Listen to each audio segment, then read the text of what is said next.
You should be getting paid every time that you hit send on an email. That's not an exaggeration. Every single time that you flip open your laptop, you slap some words out and hit send, you should be able to head out for the day and then come back home to sales, cash money in the bank. But most people don't because they're following old advice. So let's break that down and fix it. The Email Marketing Show. Hey now, I'm Kennedy, author of Site-Stacked Email Marketing. I'm the email marketing and psychology guy, and also I've never eaten an egg. Yes, I've eaten an egg that's baked into a cake, into a pie, and a pastry and stuff, but I've actually never sat down and eaten an egg, not dippy egg, not soft-boiled, hard-boiled, fried, scrambled, nothing. Not even an omelette. I don't even know what that tastes like. I just never looked at an egg and thought, oh, I really want to put that in my mouth. Just looks gross. Like, I'm just not into it. Anyway, if you haven't already, make sure you hit subscribe right here, right now, because only about 50% of people who watch this content actually subscribe to the channel, which is crazy.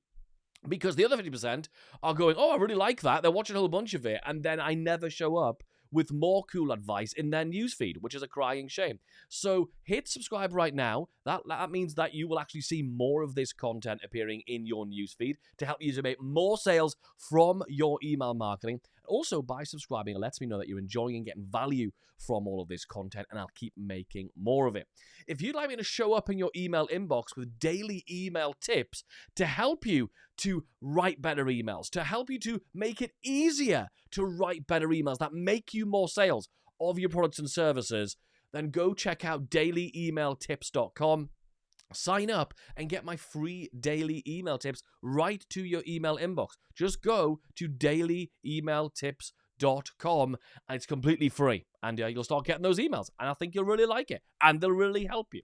So I saw some advice on Instagram from a professional copywriter, and I say advice, I'm using inverted commas, advice from a professional copywriter, and that person said, in fact, I even grabbed a screenshot and said, only email your list when you actually have something to say.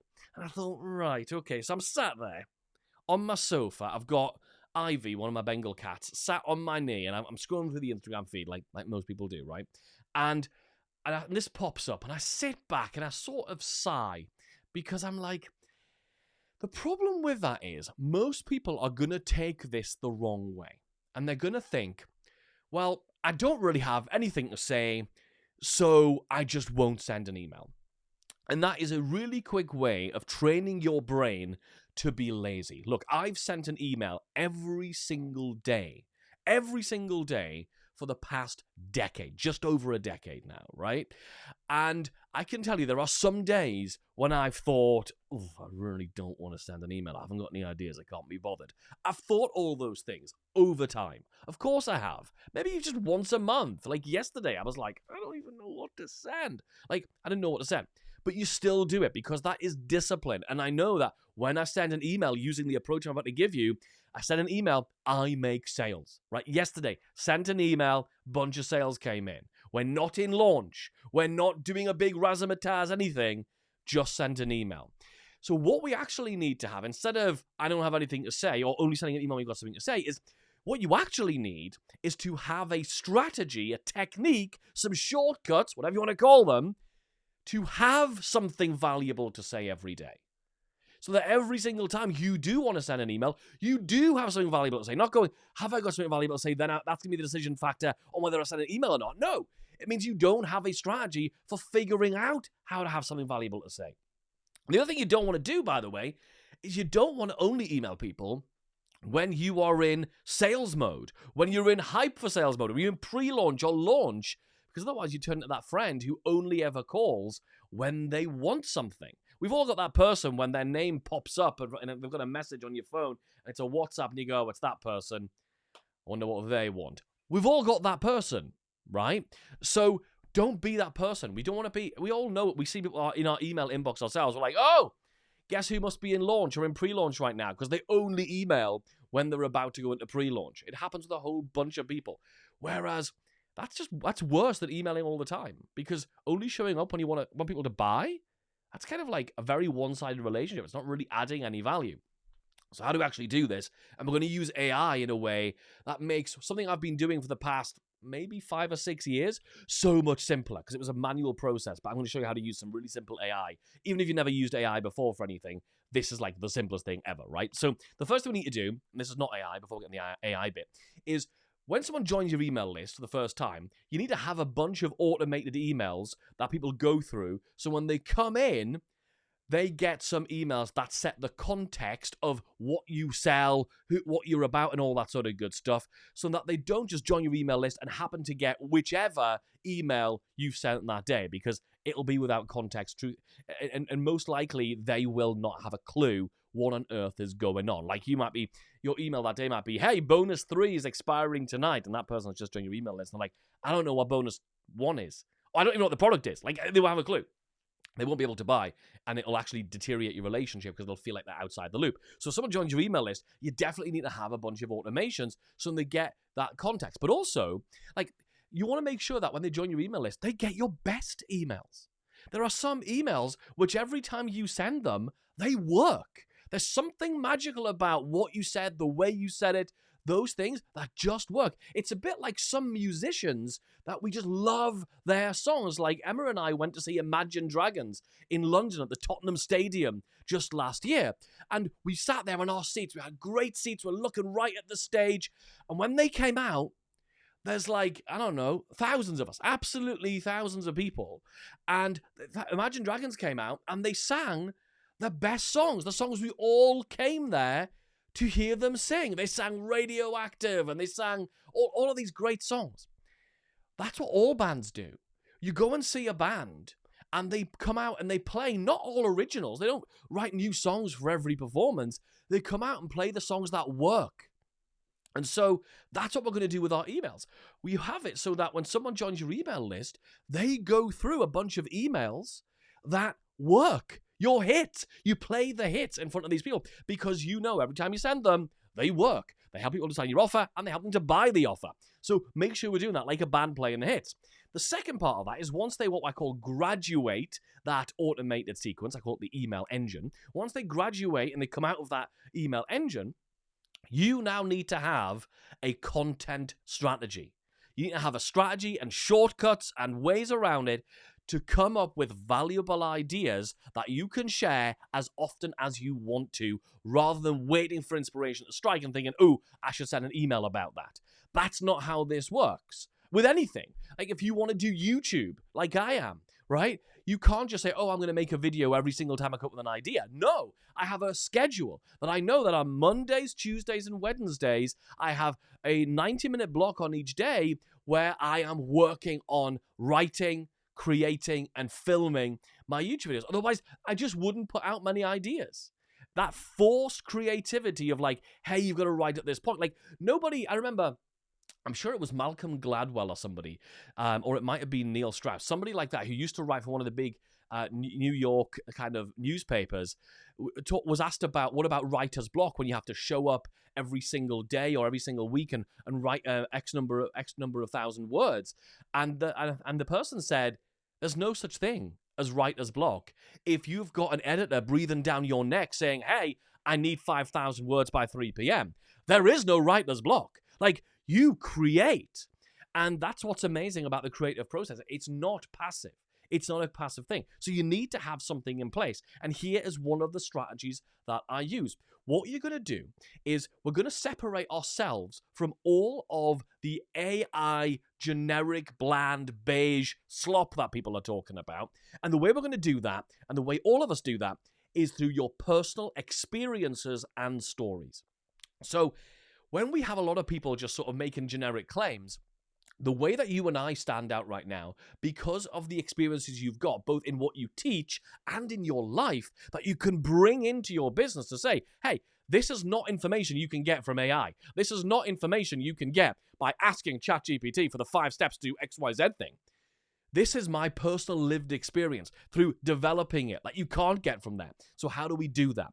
Well, the first thing we have to do is start collecting those experiences in one place. And I've been doing this for about 6 or 7 years in a Google Sheet. Luckily, there's a much easier way to do it now, but here's how I used to do it. I used to take a Google Sheet and used to write down every little story that came to me about my childhood, about things that happened in my teen years, about my first time doing this, my first time doing that, like the first time I went to a theme park, and when I hated going around the Magic Mouse at the theme park or whatever.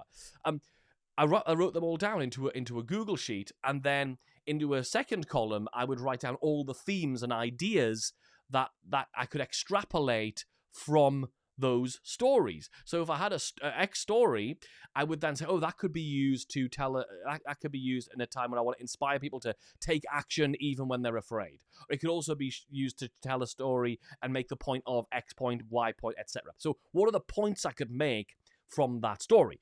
Luckily, AI is here to save the day, and I shared this on my with my Directors Room Mastermind people a few weeks ago, and their jaws are on the floor. So here's what you're gonna do to actually find unique stories that help you stand out, that bond people personally to you, and so you never run out of content ideas that you can then use to make sales from your emails. Because when people bond with you personally, that will help you. That will mean you can make sales. If they think they can get the answer to the thing you pose in your email just by going to ChatGPT, then you've lost the sales. Those are the first part of sort of two phases of this. So what you're going to do is you're going to start creating a Google Doc, which means you can access and add to it from your phone when you're out and about, from your computer when you're at your computer. And you're going to create this Google Doc where you start writing out your stories as you remember them and as you experience them. So, for example, I might write down the story of there was a time, the only time I remember my dad ever getting angry, right? Is I was in the bathroom at our home. I was about, I don't know, 7 or 8 years old.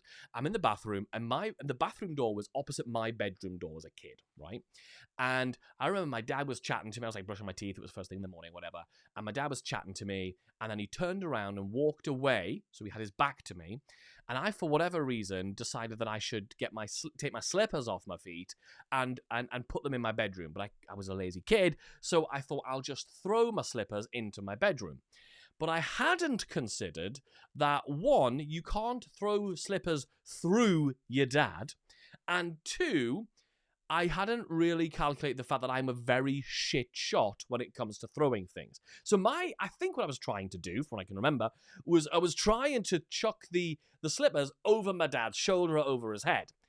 Of course, I wasn't very good at throwing things, so my dad turns around, he walks away from me, and all I do is I basically throw my slippers, and they hit him back on the back of the head.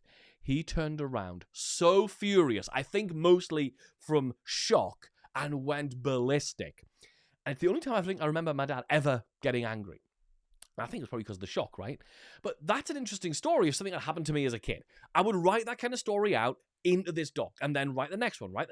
And you're going to just write down into your Google Doc a whole bunch of stories from your past as you remember them. Oh, that was that time this happened. And you'll remember them, and you'll keep topping it up. And also little things you observe as you go through your day-to-day life. A thing that happened to you today. A thing that's going to happen to you tomorrow. You might add those stories in if there's something that resonates. Then what you're going to do, and here's when the AI really powers things up. You take that Google Doc and you upload it to either Notebook LM, a Claude project, or a GPT project. Pick your platform of choice, and you put it into its knowledge base. You put it into its file uploads area.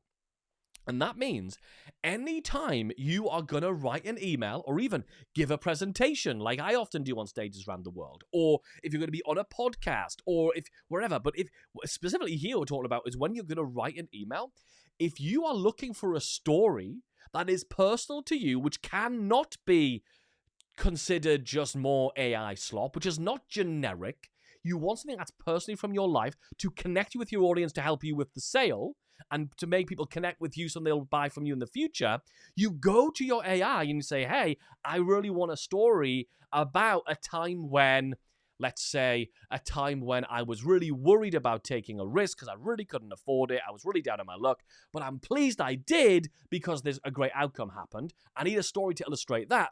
What have I got in my story bank?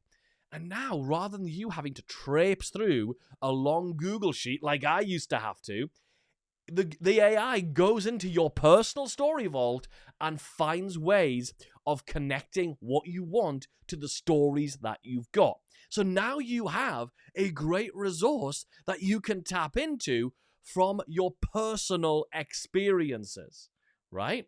That's what's really, really important. And what you're going to do is you're going to go from your personal experience. This is how you really start making these sales every time you send an email. My subscribers reply to me all the time with, "Oh, I've got a cat as well, and here's a photo of it," or "Oh, I've been living with my girlfriend for more than 10 years and we haven't got married either," or all these tiny little personal stories. "Oh, I like Imagine Dragons," or "I went to see this other band."